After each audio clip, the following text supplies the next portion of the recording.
Why is the lighting like this? Okay. Yesterday was the final El Clasico of the season, and it ended up how I wanted it to be. But why? Why? As a Liverpool fan, why did I find it so satisfying that Madrid is gonna end up trophyless? 0. The more I talk about this, the more I hate Real Madrid.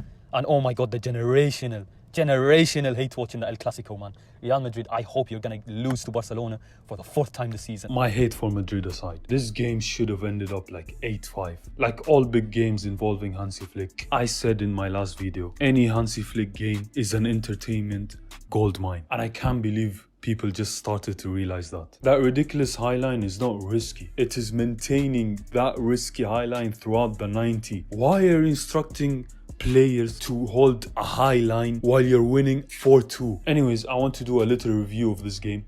So let's get straight to the point.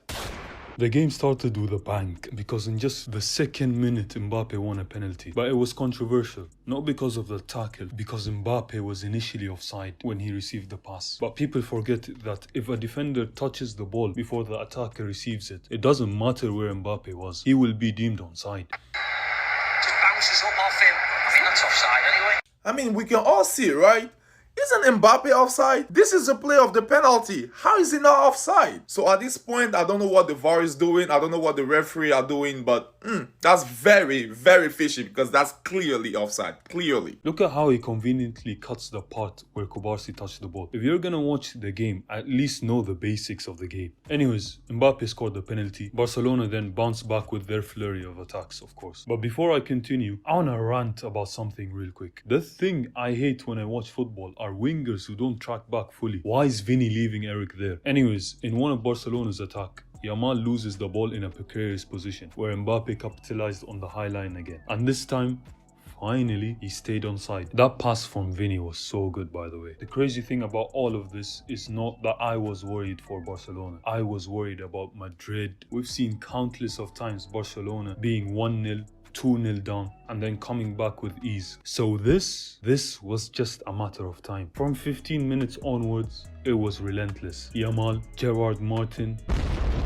Yes, Martin made that shot. And from that corner kick, Barcelona scored. This was just deflating for Madrid. Because not only they knew, we knew. It was just a matter of time. Then Yamal.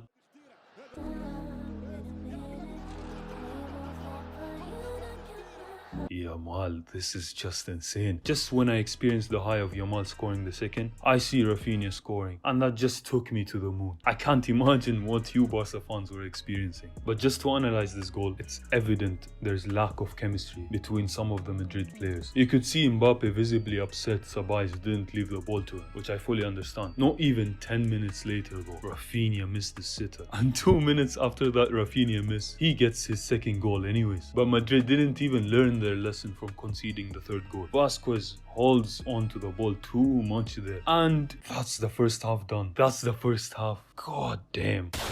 Just like the Super Cup final, this was on the trajectory of a humiliating scoreline for Madrid. But as I said in the beginning of this video, that high line is just unnecessary to have in the 70th minute. You're winning 4-2. Just like the Super Cup final where Szczesny got that red card, Mbappe scored his hat-trick to make it 2-3 because of that Barca high line. Now, it's game on again. Not even 1 minute later. 1 minute later, Madrid started to concede chances again. A minute after that Yamal shot, he created a chance for Rafinha to score. And this should have been at least 6 goals for Barca right now. Yamal then had another shot saved, and then the rebound was blocked by Chouameni.